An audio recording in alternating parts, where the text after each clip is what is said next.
நெல்லை மாவட்டம் பணக்குடி அருகே கடந்த 2 நாட்களாக பெய்த கனமழையால் 75 ஏக்கர் நெற்பயிரில் தண்ணீரில் மூழ்கியிருக்கிறது.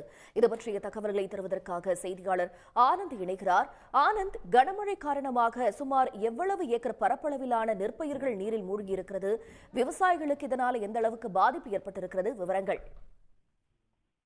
நிச்சயமாக நெல்லை மாவட்டத்தில் கடந்த 3 தினங்களாக மிதமான முதல் கனமழை பெய்து வருகிறது. அதன்படி பணகுடி மற்றும் வள்ளியூர் அதன் சுற்றுவட்டார பகுதியில் பெய்த கனமழையால் பணகுடி அருகே கொமந்தான் கிராமத்தில் உள்ள நவரகுலத்தின் பாசனத்திற்குட்பட்ட விவசாய நிலங்களில் சுமார் 100க்கும் மேற்பட்ட ஏக்கர் பரப்பளவில் நெல் பயிர்கள் பயிரிடப்பட்டிருந்தது. தற்போது நெற்பயிர்கள் விளைச்சலடைந்து அறுவடைக்கு தயாரான நிலையில் இருந்தபோது கடந்த 2 நாட்களாக பெய்த கனமழையால் சுமார் 75 ஏக்கர் பரப்பிலான நெல் பயிர்கள் முற்றிலும் தண்ணீரில் மூழ்கி சேதமடைந்துள்ளது.